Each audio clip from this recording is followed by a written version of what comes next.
잘 하시고, 요거는 물질 대사보다는 자극에 대한 반응이 조금 더 가깝더라, 뭐 이런 것들이 있어요. 예, 그런 것들 잘 정리해 두시면 되겠습니다.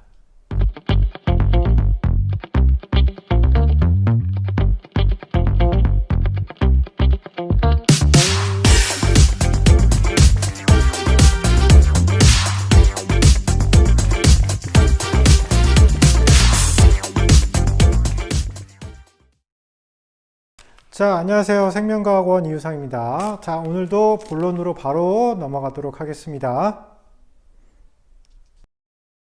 자, 생명과학의 첫 단원입니다. 네, 첫 단원이니까 이 생명과학이 무엇을 다루는 학문인지에 대한 얘기를 나누는 것이 첫 번째 단원입니다. 생명과학이니까 생명, 그러니까 살아있다라는 것에 대한 어떤 정의를 내려야 되는 게 제일 처음에 해야 될 일이라고 생각을 합니다.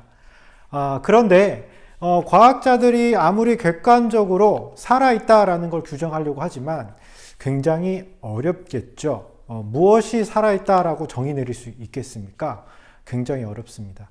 그래서 약간 대안처럼 우리가 생명, 살아있다라는 것을 우리가 배우는 생명과학이기 때문에 살아있다라는 것을 7가지 주제, 테마로 나눠서 우리가 그것들의 특성을 갖고 있다라고 하면 우리가 이것들을 좀 살아있는 생명체라고 우리가 어느 정도는 동의를 할 수 있지 않을까, 이렇게 생각을 해보는 것이죠. 그래서 우리가 첫 단원에 배우게 되는 내용은 생물이 갖고 있는 특성을 우리가 배우게 됩니다. 자, 7가지 특성을 배우게 될 건데요. 우리 교과서는 6가지로 정리가 되어 있습니다. 그 중에서도 자극에 대한 반응과 항상성을 하나의 테마로 묶어왔는데, 교과서에서는 실제로 수능에서는 이것을 분리합니다. 네, 그래서 저희는 항상성이 빠져나와서 총 7가지 특성을 가지고서 설명을 하게 될 것 같아요. 자, 첫 번째로 우리가 다뤄야 될 거는 세포로 구성되어 있다라는 겁니다. 그죠? 세포로 구성되어 있다라는 건 여러분들이 다 아실 거고요. 생명체는 모든 생명체는 세포로 구성되어 있다라고 우리가 얘기합니다. 이 세포라고 하는 것은 우리가 생명과학에서 우리가 다룰 때 구조적으로도 기능적으로도 기본 단위다라고 우리가 얘기를 합니다. 이 워딩을 잘 좀 기억을 해주세요. 구조적, 기능적, 기본 단위다 라고 우리는 세포를 규정합니다. 자, 아메바나 집신벌레 같은 이런 단세포 생물들은 세포 하나로도 생명 활동이 가능하죠. 네, 그런 걸 이제 단세포 생물이라고 하고, 우리와 같은 고등생물들은 대부분 다세포로 이루어져 있고, 각 세포들이 같은 기능을 하는 세포들끼리 모여서 조직을 이루고, 그 조직이 어떤 기관을 만들고요. 그 기관이 각각의 기능들을 수행함으로 인해서 어떻게 됩니까? 하나의 개체, 생명체로 우리가 구성을 하고 있다라는 거예요. 그래서 우리가 생물을 볼 때 총 4단계의 구성 단계를 가지게 되는데, 세포, 조직, 기관, 개체, 이렇게 4단계의 구성을 가지게 됩니다. 여기에 약간 플러스로 우리가 이것도 기억을 하셔야 되는데, 식물 같은 경우에는 아까 말했던 조직 다음에 조직계라고 하는 단계가 추가되고, 동물 같은 경우에는 기관 다음에 기관계라고 하는 단계가 추가가 됩니다. 각각의 예들에 대해서 여러분들이 상세하게 알아야 되는 것이 아니라 이렇게 식물과 동물이 5단계로 이루어져 있는데 차이점이 있더라라는 정도는 여러분들이 알고 계셔야 될 것 같습니다. 자, 생명활동을 한다라고 하면 첫 번째가 세포로 구성되어 있다라는 것이고, 이 두 번째가 물질 대사입니다. 어찌 보면 생명체의 제일 중요한 특성 아니겠습니까? 에너지를 사용하고 뭔가 살아있다라고 느끼려면 이 물질 대사라고 하는 파트가 제일 중요한 생명체의 기본 특성이 된다라고 선생님은 생각이 됩니다. 우리가 이후에 바이러스를 얘기할 때 바이러스가 스스로 독립적으로 물질 대사를 할 수 없기 때문에 우리는 이것을 생물로 규정하기는 좀 어렵다라고 얘기는 할 수 있겠죠.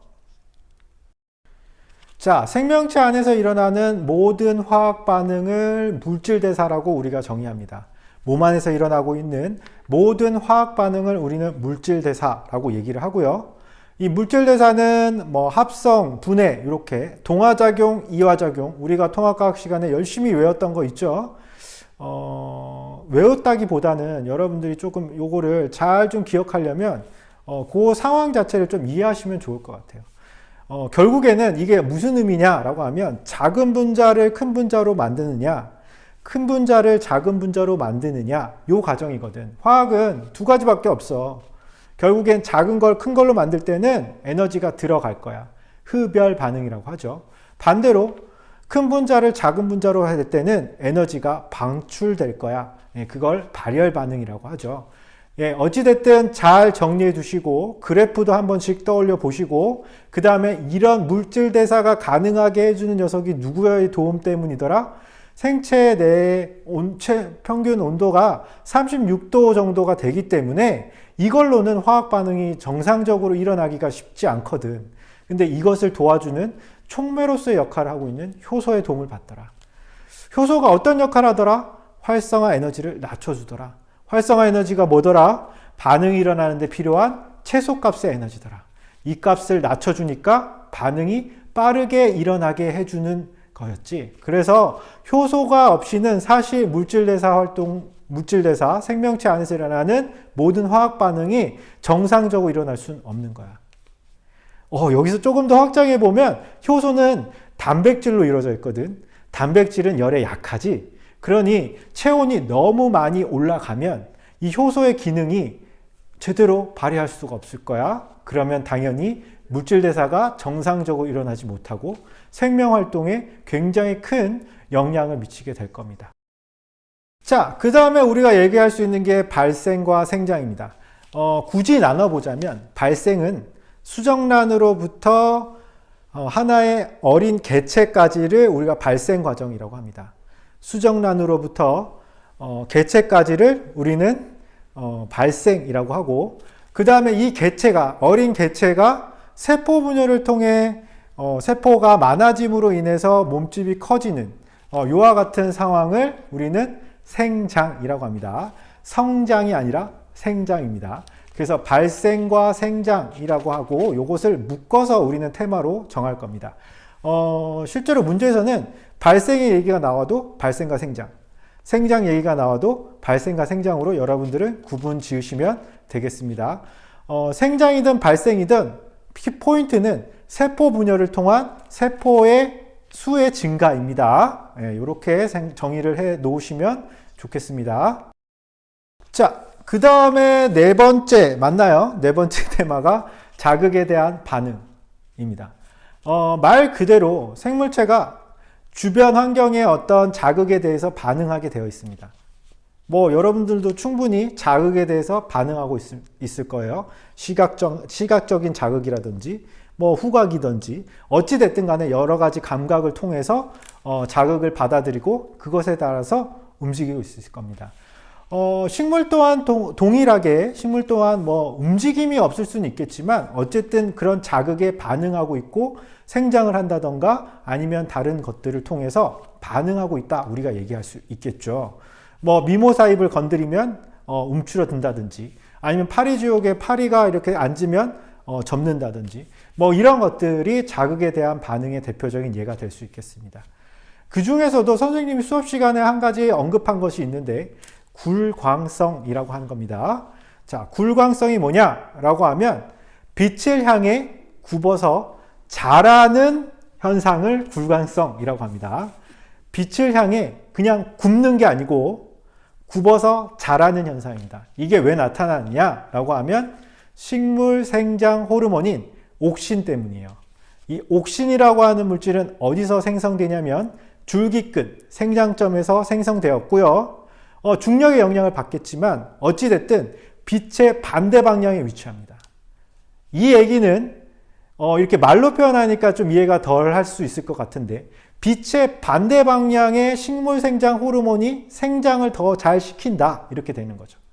선생님의 정면에 빛이 있다라고 하고 선생님이 식물의 새 순이다라고 생각하면 줄기끝 머리 끝부분에서 이 옥신이라고 하는 식물생장 호르몬이 생성이 돼서 선생님의 뒤쪽으로 이렇게 빛의 반대 방향이니까, 그리고 중력의 영향을 받으니까 빛의 반대 방향의 식물생장 호르몬이 등 쪽에 더 많이 있을 거라는 말입니다. 배보다는 등 쪽에 더 많이 있으니까 등 쪽이 더 생장을 많이 하겠죠. 그러면 빛의 방향대로 빛이 앞에 있으니까 이렇게 굽어 자라는 겁니다. 약간 무서웠나? 그래서 자극에 대한 반응에서 여러분들이 한 가지 좀 기억해 줬으면 좋겠는 게 이 식물생장 호르몬인 옥신에 대한 작용, 요 정도는 선생님이 수업 시간에 설명했으니, 그리고 이렇게 영상으로도 이렇게 소개하니 여러분들이 알고 계시면 좋을 것 같습니다. 자, 5번째 특징입니다. 항상성. 이걸 구분한다고 했죠. 네, 교과서에서는 아마 합쳐져 있겠지만 항상성은 구분합니다. 자, 항상성은 3대장이 있어요. 3대장. 혈당량, 삼투압, 체온. 갑자기 생각이 안 났어요. 혈당량, 삼투압, 체온. 요 세 가지. 항상성이 뭔데요? 항상 일정하게 유지하려는 성질이야. 뭐 어떤 것들? 혈당량, 삼투압, 체온. 요 세 가지. 요 세 가지를 잘 유지하려고 하는 성질이야. 혈당량은 피 안에 있는 혈액 속에 있는 당 성분의 양이야. 이 당이 어떨 때 쓰이는 거지? 우리 몸에 연료로 사용되지. 어떻게 얻었죠? 보통 음식을 통해 먹었습니다.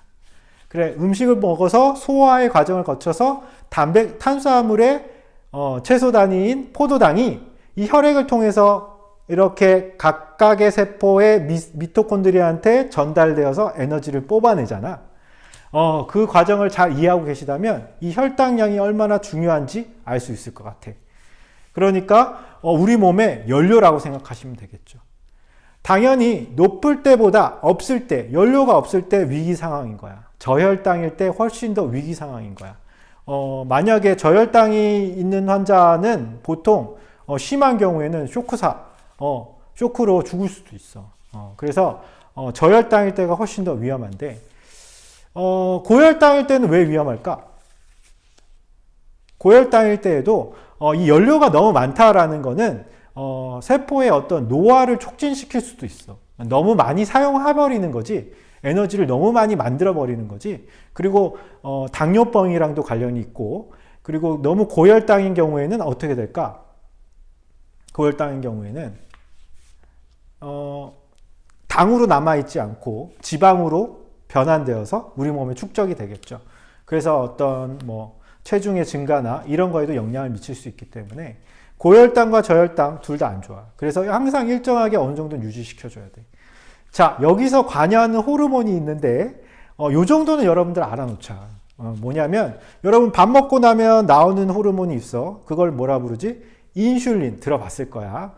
인슐린. 이 호르몬은 어떤 작용을 하냐라고 하면 밥 먹고 나면 당 성분이 많겠지. 소화를 통해서 많은 당이 늘어났을 거야. 혈당량이 높은 상황인 거야. 그럴 때 어떻게 할까? 인슐린이 이 당을 빨리 어떻게든 처리를 해야 되잖아. 그럴 때 제일 처리하기 쉬운 방법이 이 단당류인 포도당을 막 뭉쳐가지고 다당류로 만드는 거야. 그럼 뭐가 되죠? 동물 같은 경우엔 글리코젠이지. 포도당을 글리코젠으로 바꿔주는 역할을 하는 것이 이 인슐린이라고 하는 호르몬이야. 이 반대작용도 해야 항상성이라고 하는 것이 유지가 될 거야. 좀 생소할 수 있겠는데 그때 관여하는 호르몬은 글루카곤이야. 글루카곤은 어떻게 하는 거다?